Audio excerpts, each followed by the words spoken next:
যুবক সোনার মানিক বাবাজিরা ভুল বুঝবেন না, খেয়াল করে শ্রবণ করুন। আজকে আপনি ওয়াফাবের বাহানা দেখান। আল্লাহর একজন বান্দি ছিলেন যার নাম হলো হযরতে রাবেয়া বসরি রহমাতুল্লাহি আলাইহা। আল্লাহর বান্দি রাবেয়া তিনি একদিন নয়, দুদিন নয়, দীর্ঘ ৭টা দিন তিনি লাগাতারে রোজা রেখেছেন বাবা। কিন্তু তার খাদ্য কি ছিল কিতাবের ভিতরে পাওয়া যায়। ৭ দিন তিনি লাগাতারে রোজা রেখেছেন।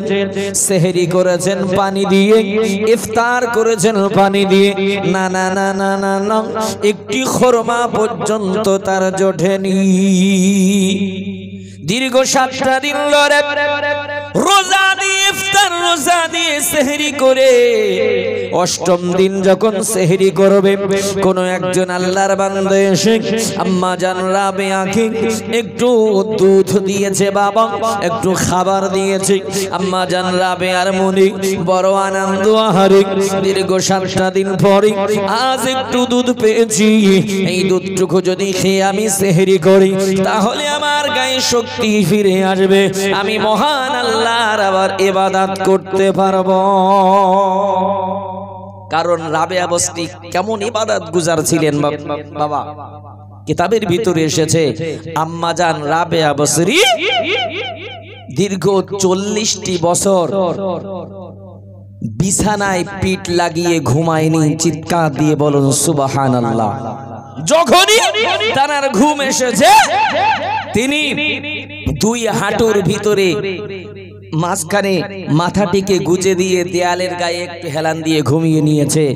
আর রাতের বেলা যদি যখন ঘুম এসেছে তিনি লঙ্কার গুঁড়া গোলা, ঝালের গুঁড়ো গোলা পানি তিনি চোখে লাগিয়ে দিয়েছে।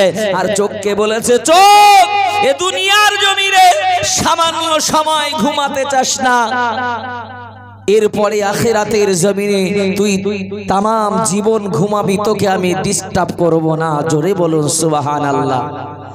আব্বাজান ভাইয়েরা, খুবই সংক্ষেপে ওই রাবেয়া বসরির জীবনী আপনাদের শুনিয়ে দেব।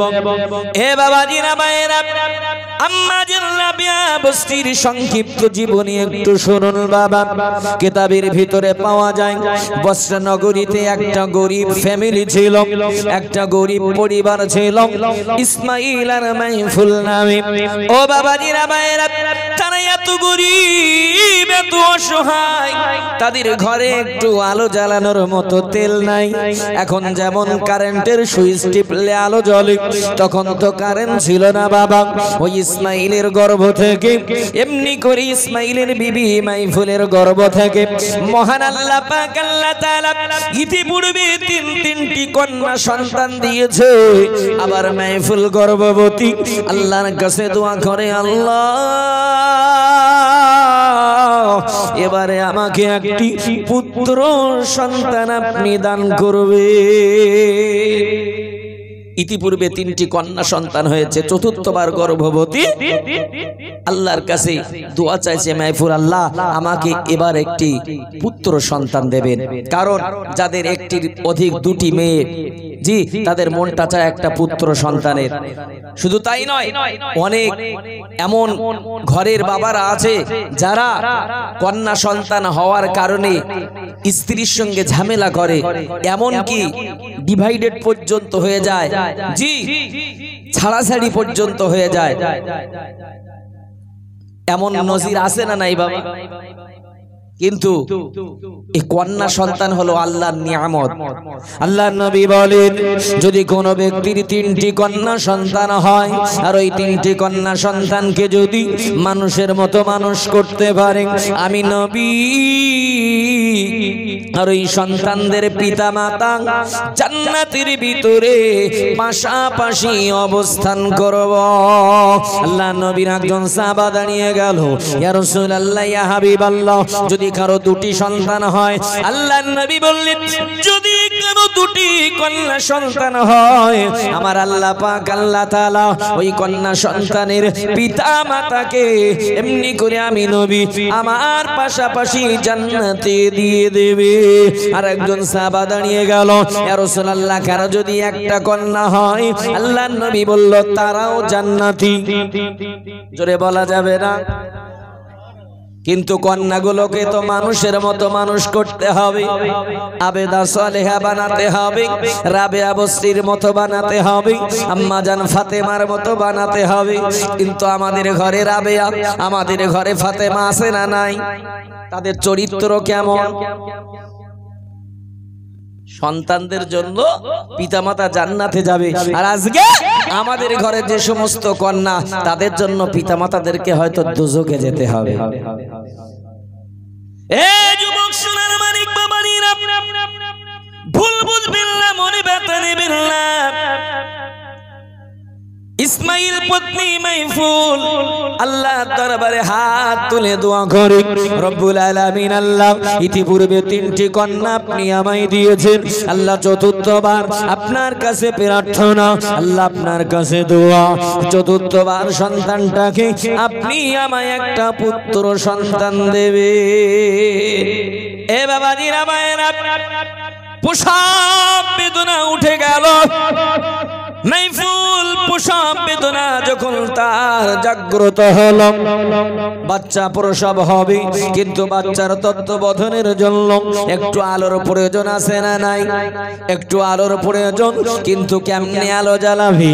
আহারে ইসমাইল এত গরীব, ইসমাইলের ঘরে আলো জ্বালানোর মতো কেরোসিন তেলটুকু নাই বাবা। মাইফুল বলে স্বামী, ও স্বামী আপনি একটু জান বেরিয়ে যান, গ্রাম থেকে কোন কারোর বাড়ি থেকে একটু কেরোসিন ধার করে নিয়ে আসুন। আহারে ইসমাইল জীবনে কখনো আল্লাহ ছাড়া কারো কাছে হাত পাতেনি, কিন্তু আগাত্তা নিরুপায় হয়ে ইসমাইল বেরিয়ে গেল। এমনি করে পড়শির কাছে গিয়ে, প্রতিবেশীর কাছে এমনি করে তেল ধার চাইল, কিন্তু না না না, কোন প্রতিবেশী ইসমাইলকে তেল দিল না। পড়শিদের কাছে, প্রতিবেশীর কাছে যে তেল ছিল না তা নয়, কিন্তু ইসমাইল যেহেতু কোনোদিন কখনো তাদের কাছে হাত পাতেনি, তাদের শরণাপন্ন হয়নি, এই রাগে তাকে সাহায্য করলো না। আবার এক শ্রেণীর মানুষ আছে প্রতিবেশীদেরকে গোলামের মতো রাখতে চায়, কিন্তু প্রতিবেশী কি জিনিস? আল্লাহ রাসূল সাল্লাল্লাহু আলাইহি ওয়াসাল্লামকে একজন সাহাবা এসে বললেন, ইয়া রাসূলুল্লাহ, অমুক ব্যক্তি দিনে রোজা রাখে, জি, আর রাতে ইবাদত করে করে তাহাজ্জুদ পড়ে রাত অতিবাহিত করে, হুজুর তবে ওই ব্যক্তিটা পড়শির সঙ্গে ভালো ব্যবহার করে না। আল্লাহর নবী বললেন ওই ব্যক্তিটা জাহান্নামী। আবার আজকে অনেকে আমরা আছি, আমাদের প্রতিবেশীর সঙ্গে ঝামেলা। প্রতিবেশী আমার বাড়ির উপর দিয়ে সে হেঁটে যায়, আমি তার রাস্তা বন্ধ করেছি, ঘেরা দিয়েছি।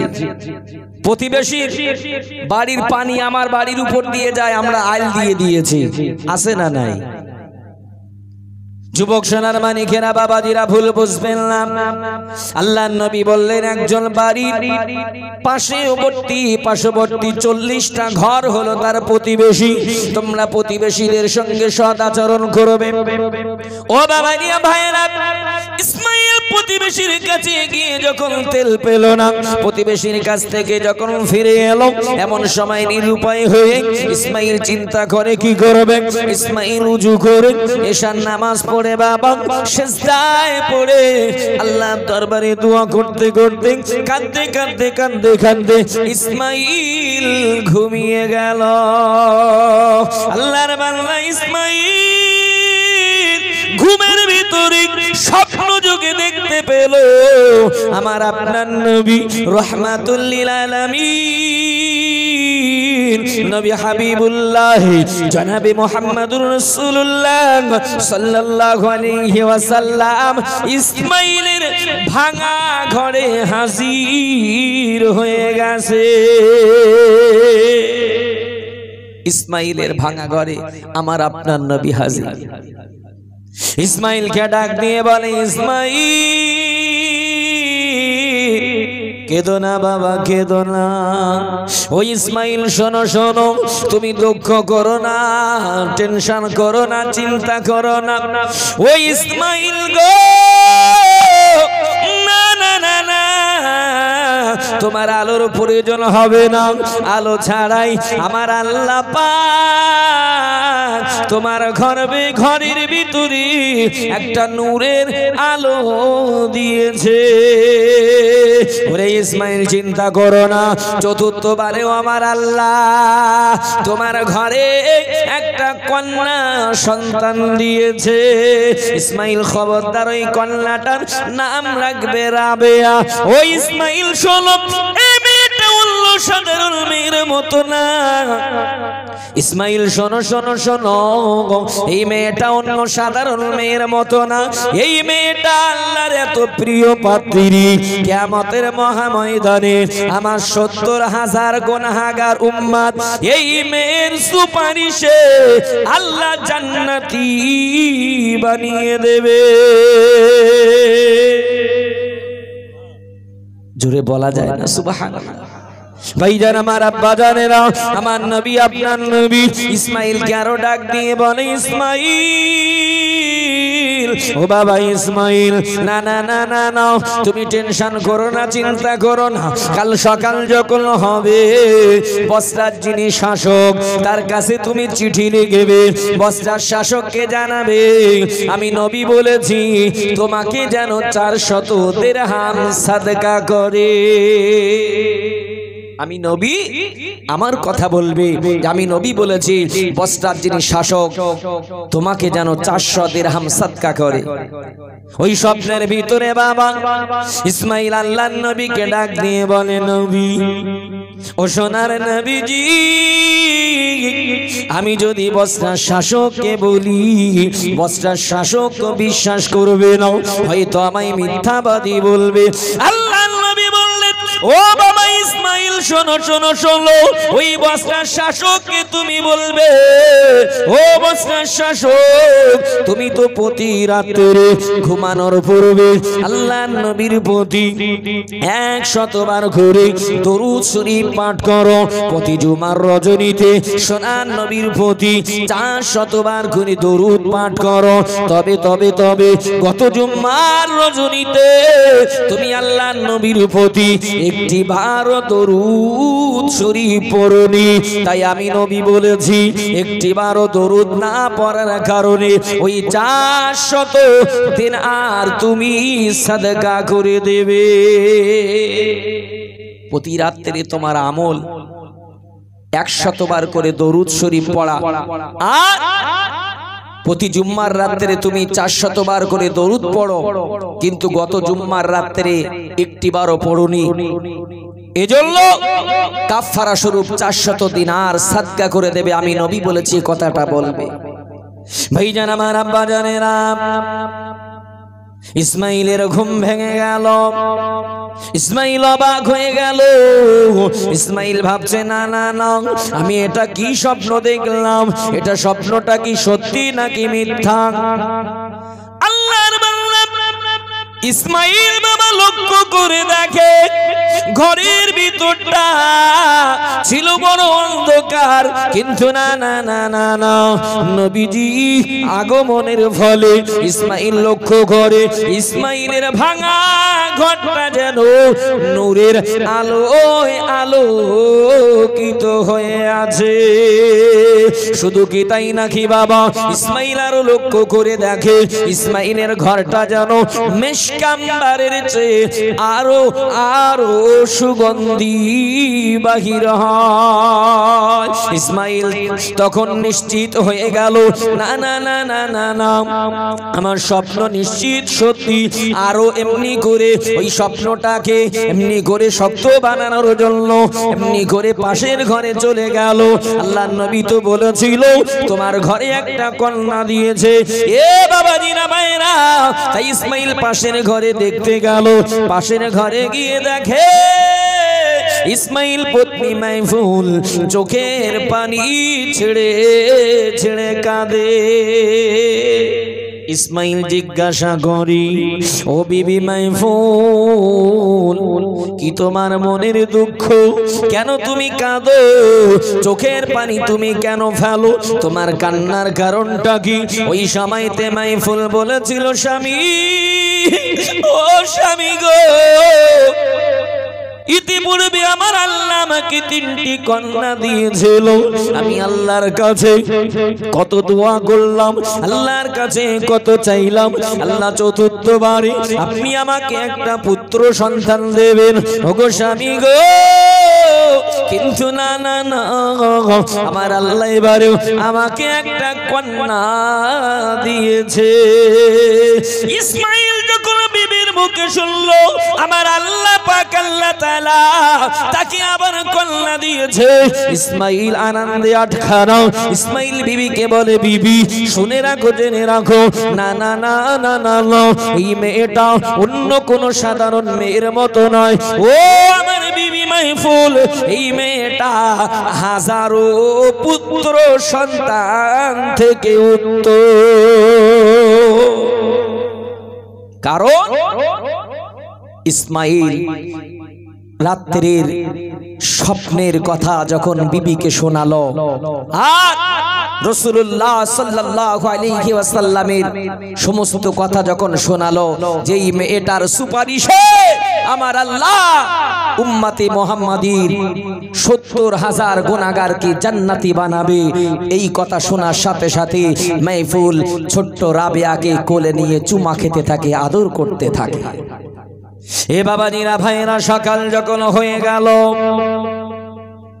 আল্লাহ নবীর আদেশ মতো ইসমাইল কি করলো, একটা চিঠি লিখলো বসরার শাসকের কাছে, যে আল্লাহ নবী বলেছি আপনি গত জুম্মার রাতে একটি 12 দরুদ পড়েননি, এই কারণে তার কাফারা স্বরূপ 400 দিনার সাদকা করতে বলেছে। এ বাবাজিরা ভাইরা, এই চিঠি যখন গিয়ে পৌঁছালো, বসরার শাসক তো অবাক হয়ে গেল। আহারে আহারে, আমি যেই দরুদ শরীফটা পড়ি, না না না না না না, আমি ছাড়া পৃথিবীর আর কেউ তো খবর রাখে না। এই ইসমাইল কেমনে জানলো? নিশ্চিত এটা আল্লাহ নবীকে জানিয়েছে। বসরার শাসক যে আমলটা করে পৃথিবীর কেউ জানতো না, আবার কেউ জানুক আর না জানুক, আল্লাহর নবী যে জেনেছেন, বসরার শাসকেরা জানতে বাকি রইল না। আব্বা, আজকে এক শ্রেণীর মানুষ আমার আপনার নবীকে নিয়ে কত কটূক্তি করে, কিন্তু খেয়াল করুন নবী তার উম্মতকে কতবার দরুদ শরীফ পড়ছে, সে খবর ও মাজার মুকদ্দাসে শুয়ে শুয়ে আল্লাহর দেওয়া ক্ষমতাতে জানতে পারে। চিৎকার দিয়ে বলুন সুবহানাল্লাহ। শুধু তাই নয়, কার কত নেকি আছে সে খবরও আমার আপনার নবী জানে। আরো জোরে বলুন সুবহানাল্লাহ। কারণ একদিন পূর্ণিমার রজনীতে আম্মা জান আয়েশা সিদ্দিকা রাদিয়াল্লাহু তাআলা আনহা আসমানের তারকারাজির দিকে ফিরে ফিরে চাইছি, আর মনের ভিতরে যেন একটা কৌতূহল। আল্লাহ নবী জিজ্ঞাসা করলেন, আয়েশা কি ব্যাপার, কি চিন্তা করছো? আম্মা জান আয়েশা বললেন, ইয়া রাসূলুল্লাহ, আসমানে এত যে কোটি কোটি কোটি কোটি তারা, আপনার উম্মতের ভিতরে কারো কি এই আসমানের তারা সমপরিমাণ নেকি আছে নাকি? আল্লাহ নবী বললেন, হে আয়েশা, আসমানে যতটা তারা ততটা নেকি আমার সাহাবা হযরতে ওমরের। চিৎকার দিয়ে বলুন সুবহানাল্লাহ। তার মানে আসমানে কতটা তারা আছে আমার আপনার নবী জানে। আরো জোরে বলুন সুবহানাল্লাহ। আম্মা জান আয়েশা সিদ্দিকা রাদিয়াল্লাহু তাআলা আনহা এই কথা যখন শুনলেন, মুখটা মলিন হয়ে গেল। আল্লাহ নবীর বুঝতে বাকি রইল না, ও আয়েশা, নিশ্চয়ই তোমার মনটা কালো। কেন না কেন না, আমি তোমার আব্বার নামটা করিনি বলে। বাবাজিরা ভাইরাও, এমন সময় আমার নবী আপনার নবী আম্মা জান আয়েশাকে ডাক দিয়ে বলে, আয়েশা শুনে রাখো, জেনে রাখো, আমার সাহাবা ওমরের সারা জীবনের নেকি যদি একটি পাল্লায় রাখা হয়, আর তোমার আব্বা আবু বকরের এক রাতের নেকি যদি অপর পাল্লায় রাখা হয়, তাহলে হযরতে ওমরের সারা জীবনের নেকির থেকে তোমার আব্বার একটি রাতের নেকির পাল্লাটা ভারী হয়ে যাবে। সেই রাতটা কোন রাত বাবা? হিজরতের রাত। যাই বা হোক বাবা, আমি ওদিকে যাব না। ইসমাইল যখন চিঠি লিখে দিল, বসরার শাসক অবাক হয়ে গেল। আমি দরুদ শরীফ পড়ি প্রতি রাত্রে, কেউ জানে না, ইসমাইল জানলো। নিশ্চিত আল্লাহর নবী তাকে জানিয়েছে। তাই বসরার শাসক দেরি করলো না, ইসমাইলকে 400 দিরহাম দিল, আরো নানান সুযোগ সুবিধার কথা চিঠির মাধ্যমে লিখে দিল। ও বাবারা ভাইরা, এক কথাই হযরতে রাবেয়া বসরি রহমাতুল্লাহ আলাইহা এমনি ঘুরে জন্ম নেওয়ার পরে ইসমাইলের ঘরে আল্লাহ 3টি রহমত নাজিল হলো। 1 নম্বর হলো ইসমাইলের ঘরে এমনি ঘুরে সচ্ছলতা ফিরে এলো। 2 নম্বর হলো বসরার শাসকের নেক নজর তার দিকে পড়লো। এ বাবাজিরা ভাইরা, আর 3 নম্বর হলো ইসমাইল আল্লাহ নবীর দিদার করে নিল। যাই বা হোক বাবা, গিয়ে চলো। হযরতে রাবেয়া বসরি টুক টুক টুক টুক করে দিন যেতে থাকে, বড় হতে লাগে। ও বাবাজিরা ভাইরা, আম্মা জান রাবেয়া বসরি ছোট কাল থেকেই তিনি তার আব্বা আম্মার কাছ থেকে এমনি করে বাবা নামাজ কালাম দোয়া দরুদ শিখতে থাকে। একদিন রাতের ঘটনা, হযরতে রাবেয়া বসরি ছোট্ট শিশু, 4 থেকে 5 বছরের বাচ্চা। এমন সময় রাবেয়ার ঘুম ভেঙে গেল। রাবেয়া বসরি পাশের কাছে হাত দিয়ে দেখে মা নাই, আব্বা নাই। কোথায় গেল? আম্মা জান রাবেয়া উঠে পড়ল। রাবেয়া খুঁজতে লাগলো গভীর রাতে। রাবেয়া খুঁজতে দেখে তার আম্মা মাইফুল পাশের ঘরে সেজদায় পড়ে কান্নাকাটি করে। রাবেয়া আস্তে আম্মার কাছে গিয়ে বলে, জননী ও গর্ভধারিণী আম্মা, বলুন আপনি আরামের বিছানা ত্যাগ করে আপনি কেন না ঘুমিয়ে, আপনি কেন সেজদায় পড়ে কাঁদেন? রাবেয়ার আম্মা মাইফুল বলেছিল, রাবেয়া, ও মা রাবেয়া, আমরা মহান আল্লাহর ইবাদত করি, আমরা আল্লাহর ইবাদত করছি। রাবেয়া বলছে, মা তাহলে আমিও ইবাদত করব। আবার যেমন গাছ তেমন তো ফল, আমরা যেমন আমাদের ফলগুলো তো তেমন হবে। জি, আমরা ঘরের সামনে যদি একটা আমের চারা পুঁতি, আমের চারা রোপণ করি, আর যদি আশা করি ওই আম গাছে সুন্দর সুন্দর ডাব হবে, ওই আম গাছে আপেল হবে। আবার আমাদের মতো পাগল আর দুনিয়ায় দুটো আছে। কারণ রোপণ করেছি আমের চারা, ওতে তো হবে আম। আব্বা, আমরা যেমন গাছ, আমাদের ফলগুলো তো তেমন হবে।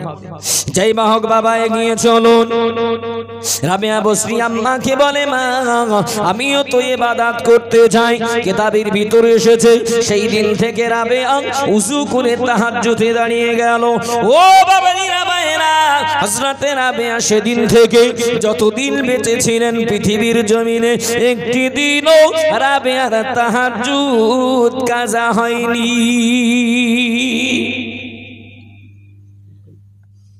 যাই বা হোক বাবা, গভীর রাত হয়ে গেছে, আমি আলোচনা লম্বা করব না। এই রাবেয়া বসরির জীবনী শুনতে ভালো লাগবে আর অনেক।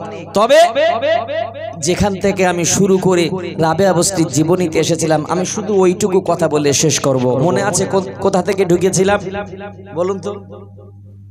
কার মনে আছে একটু দেখি? জি আমার ভাইজান মন দিয়ে শুনছেন, হযরতে রাবেয়া বসরি তিনি দীর্ঘ 7টা দিন পানি খেয়ে সেহরি পানি খেয়ে ইফতার করেছেন। 8ম দিনে একজন ব্যক্তি এসে তানার জন্য খাবার কিছু দুধ এনে দিয়েছেন। রাবেয়া বসরির মনে আনন্দ, আজকে এই দুধটুকু খেয়ে শরীরে শক্তি পাবো, আল্লাহর ইবাদত করব। ও বাবাজিরা ভাইরা, রাবেয়া বসরি ওই দুধটুকু খাবে, কিন্তু ঘরে অন্ধকার, আলো জ্বালানোর জন্য একটু বাতির খোঁজ করতেছে। এমন সময় রাবেয়ার শরীরে ঘা লেগে ওই দুধের পাত্রটা উল্টে গেল। আহারে 7টা দিন পরে 8ম দিনে রাবেয়া ভেবেছিল আজকে বুঝি একটু খেয়ে শরীরটা তাজা হবে, আল্লাহর ইবাদত মন খুলে করা যাবে। কিন্তু না না না, রাবেয়ার শরীরের ঘা লেগে ওই দুধটা যখন পড়ে গেল, আহারে রাবেয়া বড় দুঃখিত। এমন সময় সেই আগন্তুককে বলল, ও ভাই এই ঘটিটা নিয়ে অন্তত কুয়া থেকে একটু পানি এনে দিন, আমি রাবেয়া আজকে 8ম দিনেও পানি খেয়ে সেহরি করব। রাবেয়ার ভাঙা ঘটিটা নিয়ে ওই ব্যক্তি কুয়া থেকে পানি তুলে রাবেয়ার হাতে দিয়েছে। আম্মা জান রাবেয়া পানি এটুকু নিয়ে যখন খেতে যাবে, এমন সময় মসজিদে মুয়াজ্জিন আযান হেঁকে দিয়েছে। এ বাবাজিরা ভাইরা, রাবেয়া 7ম দিন এমনি করে 7 দিন তিনি পানি দিয়ে সেহরি পানি দিয়ে ইফতার করলেন। 8ম দিনে ভেবেছিলেন একটু দুধ খাবেন, সেটাও হলো না, অন্তত পানি খাবেন, কিন্তু না না না, 8ম দিনেও তিনি পানি পান করতে পারলেন না।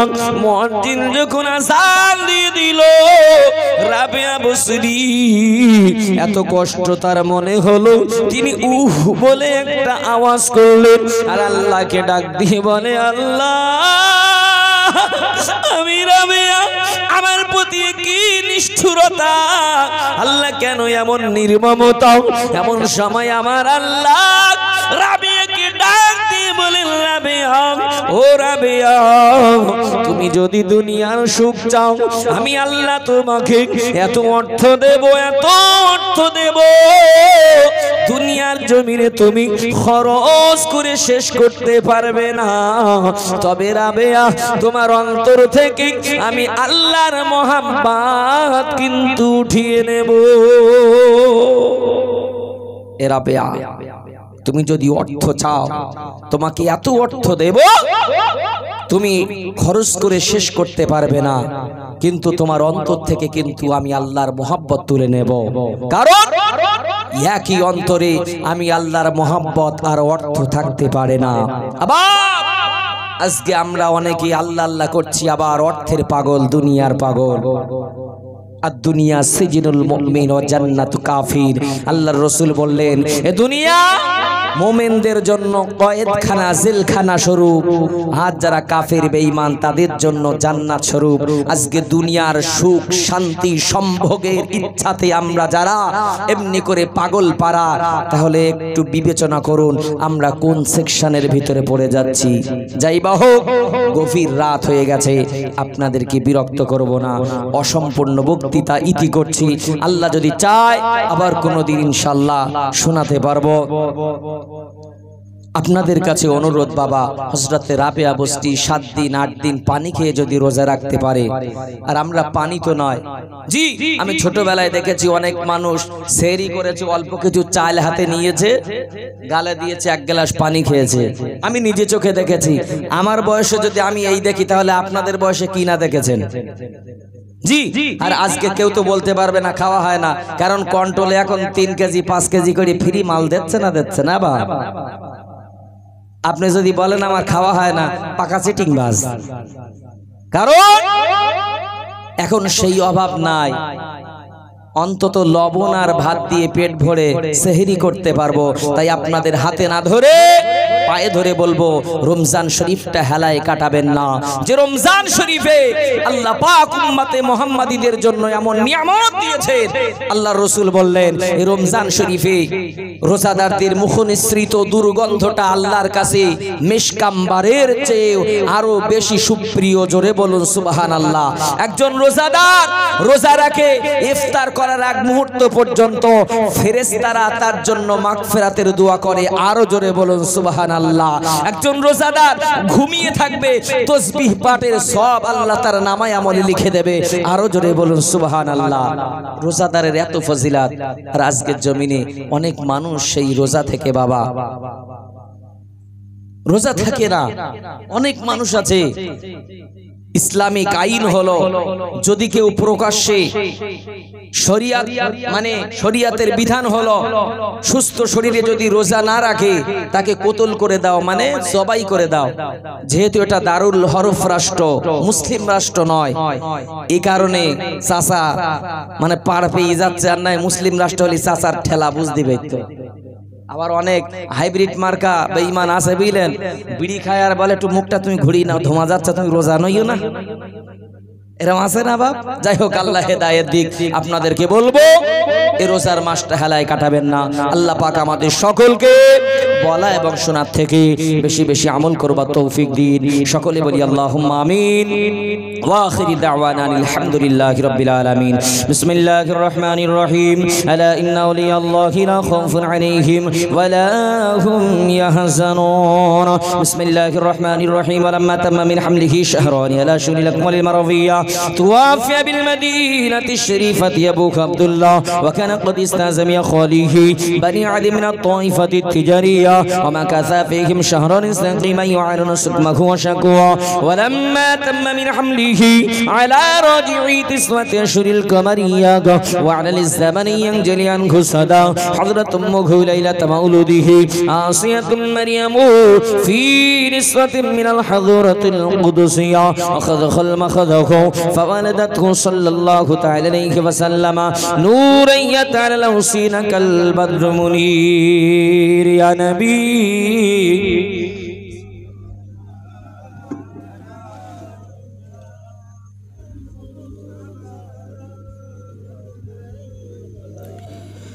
يا حبيب السلام عليك صلوات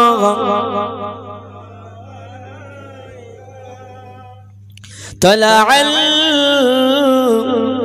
البدر علينا من ثنيات الوداع وجب الشكر علينا مدعا لله داعي. يا نبي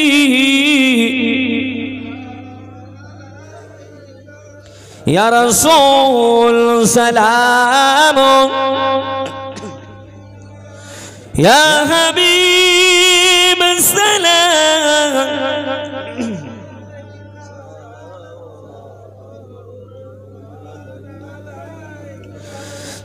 दर्दी दरूदी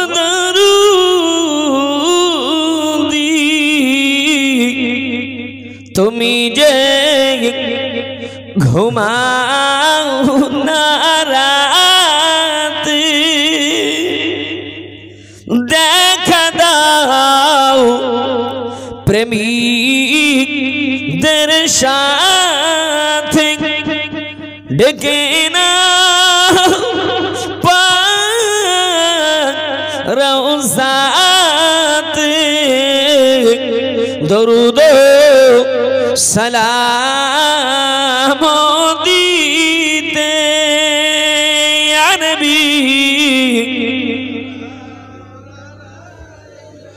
ইয়া রাসূল সালাম,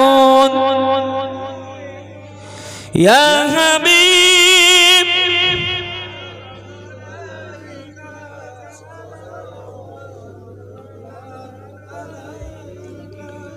अर्श का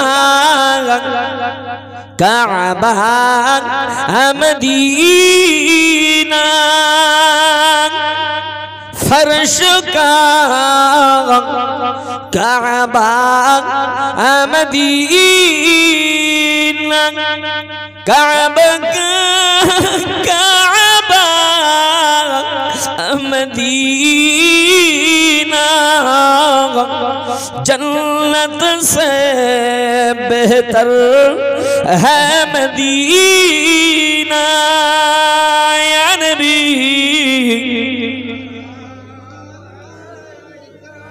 या रसूल सलाम, या हबीब सलाम, सलावतुल्लाह अलैका। या रब्बी सल्ली व सल्लिम दाइमन अबद अला हबीबिका खैरिल खल्क़ि कुल्लिहिम।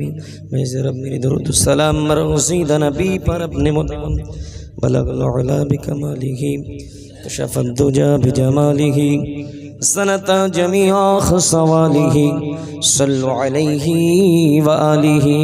अल्लाहुम्मा सल्लि अला